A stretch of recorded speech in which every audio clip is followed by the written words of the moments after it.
What's happening? Welcome back to the YouTube.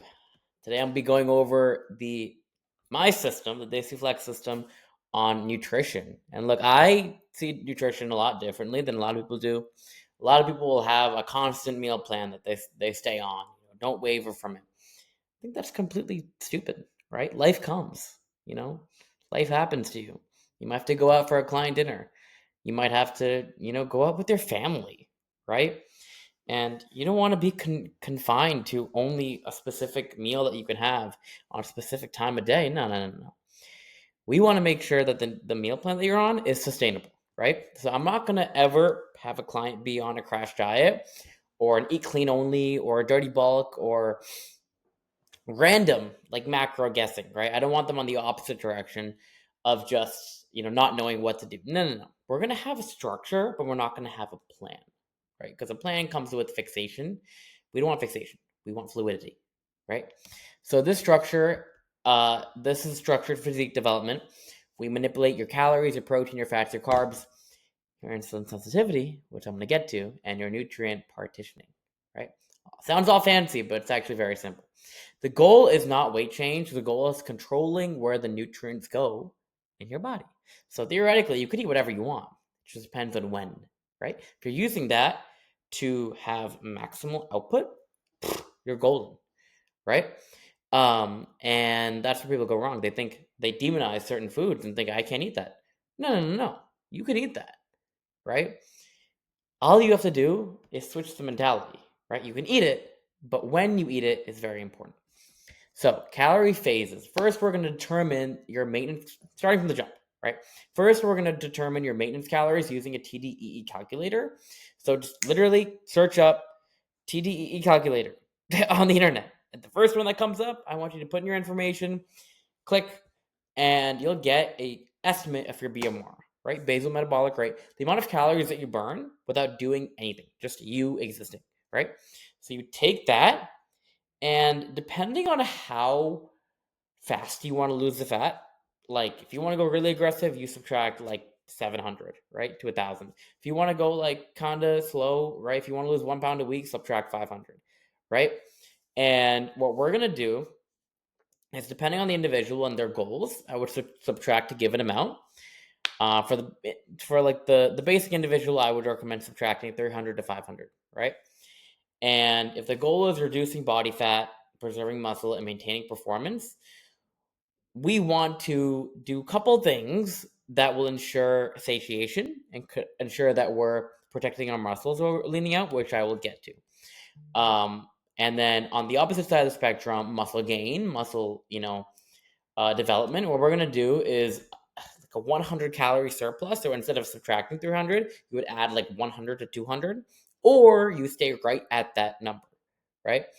Because we don't want to put on too much fat. And it's very easy to put on fat if you increase your calories beyond a given surplus, right? So muscle grows best at a maintenance or at a small 100 to 200 calorie surplus, right? Why? Because large surpluses, like I said, result in weight gain, and more so fat gain. And we want lean tissue. We don't really want like a bunch of just fat on our bodies, even if you're trying to gain weight. Fat is not the way to do it, right? You know that. I know that. Maintenance and stabilize and recompose. So you might think, oh, maintenance calories. How am I going to build muscle on that? No, no, no. Maintenance is what's going to do is you're going to stay the same weight, and we call it main gaining in the bodybuilding space. But you're essentially going to be gaining muscle and staying, fairly neutral in terms of your calorie consumption. And what that's going to do is it's going to give you more of like the toned look, and you're going to do a body recomposition. So the composition of your body is going to, if you had this much muscle right now and this much fat, and this much fat, right? This much fat. We're going to stay at the same weight, but we want to switch those parameters and in the opposite direction, right? More muscle, less fat.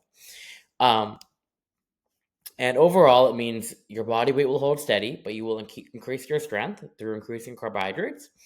It'll improve the fullness, and overall, it'll improve composition within your current frame, right? So you're gonna maybe have the same weight, scale weight, and you're like, oh my god, nothing's happening. No, no, no. You're getting more toned.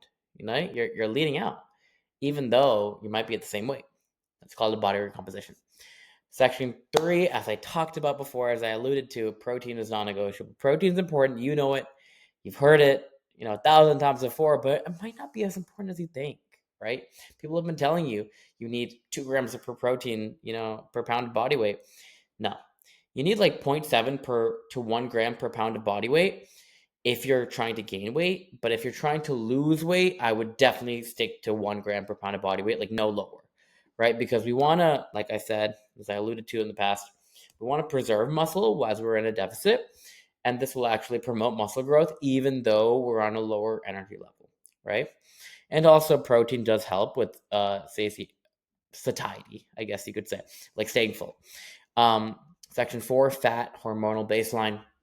People always disregard fat. They think it's just a useless macromolecule and it's just the protein and carbs that you just tick up and down. Wrong. Fat should stay constant, but fat, I guess, on your rest days should go a little bit higher. But fat is incredibly important because fat is healthy fats, I should say, is what keeps your body, your hormones working, right? If hormones don't work, you don't really feel too good. No, you don't. So it'll support testosterone, maintain hormonal function, helps with vitamin absorption, digestion, you name it. Keeps you full as well. So sources like avocado, salmon, whole eggs, game changer, right? So quality whole fats is very imperative to your hormonal function. So do not just I know fats. Everyone says that it's true. Fats have 9 calories per gram, right? And carbs and protein both have 4 calories per gram. So an individual that might not have the knowledge would think, oh, wait, let me just cut fat out. And that makes it so much easier to lose fat, right? Because I'm eating less calories because I'm not having any whole fats in my diet. No. And it's a dangerous, road to take because you will crash and you will crash hard because your hormones are all out of whack. I made the mistake, and my first coach had to set me straight. Section 5, carbs, the performance driver. This is where we get to the money. Why? Because carbohydrates are not the enemy. I don't care what you've been told. Carbohydrates fuel your training, they refill glycogen, and they improve performance. As a result, they preserve, maintain, and add muscle more than any other macro. Yes, more than protein. Why? Because they actually drive you to push yourself in the gym. This is all assuming that you're pushing yourself in the gym, right? You can do everything, have everything perfect, and you still won't look any better if you're not pushing yourself. Carbohydrates, also like fat, will support your hormones and drive muscle growth. Carbs are the most important macronutrient for muscle growth because performance equals more stimulus, and more stimulus equals more growth. The only way to get more performance is to have more energy, right? And so the fuel is what sort of starts that chain reaction.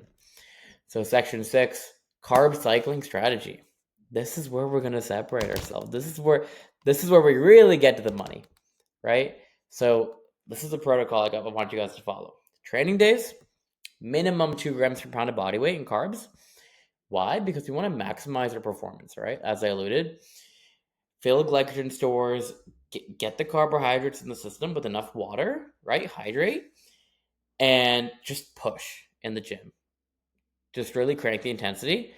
And once you're, I can tell you for certain, like the more quality carbs you will eat, while keeping your calories low, and the harder you push, the better you will look over time, right? So for training days, you want to get at least 2 grams per pound of body weight in carbohydrates because your output is a higher level because you're training, right? Rest days, we want to do the exact opposite. So we want to have minimal carbs because this reduces our starches. This reduces, I'm talking about. What this does is it keeps us insulin sensitive. And what that means is that we are more efficient in the way that we use our energy, aka our carbohydrates, on the days that we train, as opposed to the days that we don't train, when we're teetering our carbohydrates up and down, because we sort of give our body the energy, and then when it doesn't need it, we take it away. As opposed to if we just kept giving body the energy, it would get used to it. And it would be like, oh, well, I don't really need to react to that much energy anymore because, I get it every day. So it's chill. No, we want to just give, and then take it away. When we don't have the output, we don't need the carbohydrates. We don't need excess energy when there's no output to be done, right? So we just take that out. So no potatoes, no rice, no nothing, right? You can have a little bit of it, right? There's always exceptions, right? The fluidity, as I talked about, but don't go running towards the carbs on your rest days. On the training days, yeah, you can run them. You can sprint towards them. So we're gonna keep the vegetables and the fruits, increasing our fiber a bit, improve digestion on those days. And as I talked about, insulin sensitivity, metabolic flexibility, and carb efficiency would be an all-time high. And this is really how you recomposition, right? The days we're training, calories are higher. You're probably closer to that BMR threshold if you're trying to lose weight. And the days we're not training, they're low, right? Because we don't really need the energy. Our movement's not as high, our activity's not as high. And it sort of stabilizes in the fact that, like, week over week, we're consistently losing fat. But because our performance is high on our training days, because we're giving ourselves the energy with the carbohydrates that are like on the higher end, we end up like with the body recomposition after a few weeks because we just lose fat and build muscle at the same time. And it's just like, that's when you really start to know that you're on the right path, right? So I talked about this, but this is a lot of bodybuilding science that a lot of people, all these coaches that just talk about calorie deficit don't really teach you, right? So looks like my Mac is trying to connect. So hopefully that doesn't mean that this recording's over. But the question shouldn't ever be how many calories you're using. It should be where do these calories go, right? Nutrients should go in the muscle and not the fat stores, right? And that's very hard to like force your body to do. But the way you do it is by nutrient partitioning, right? Placing the carbohydrates pre-lift, pre-workout, and we call it peri-workout, but in or around the workout. So after, before, or maybe even during, if you want intra-workout carbohydrates to keep performance at an all-time high, that is how you increase performance and get stronger and, get muscle on your frame and lose fat, right? Assuming that your calories baseline is lower than your BMR. And by cycling carbs, improve nutrient partitioning and improve the anabolic environment. So what I want you guys to do is to track, right? Like, no data equals no trackability, and no trackability equals just confusion. So you want to be tracking. Track everything. And you can keep it loose, right? Let's just track what you're doing for just a couple of weeks and then make decisions based off that. So, section 9, weekly adjustments. So as you figure out what you're eating, if we scale the weight down or scale the weight up, whatever it might be, you want to keep note of that, right? You want to keep note, at least bi-weekly to a weekly, of how your weight is changing, and you want to take pictures, bi-weekly or weekly. I have my clients do that as well. And also keep track of your strength. Like, are you getting stronger in the gym? I have all my clients, tracking their weight that they use in the gym, and is the weight are they continuously getting stronger, right? At the given movement. But if cutting, like, are you losing fat too fast? And if you're not losing fat, then decrease your calories, right? You kind of have to. Or figure out if you're actually tracking your calories correctly. But if you're gaining weight, the exact opposite. If you're gaining too fast, pull calories back, and if you're not gaining, increase them slightly, right? So mirror and performance matter more than the scale. A lot of people will come to me like, "Oh, I'm not losing fat." Well, the scale hasn't changed, but your body has changed drastically, right? So ensure that, like, you're tearing down your metrics. So the number one most important thing is that you look better in the mirror. If that stays true, nothing else matters, right? Nothing. So keep that at the forefront. Then you look at the weight, and then look at the rest of the data, like water, sleep, movement, things like that. So adherence over perfection, make it sustainable for yourself. Like, make it sustainable. Don't think that, as I stated in the beginning, right? Fluid. Make it fluid. Don't make it something that you're confined to. Don't stay in a box, right? But that's it. I appreciate you guys for watching the video. And if you guys want to work with me one-on-one and be one of my clients, book a call below and we'll have a conversation about it and see if we're a good fit. But thank you for watching the video and take care.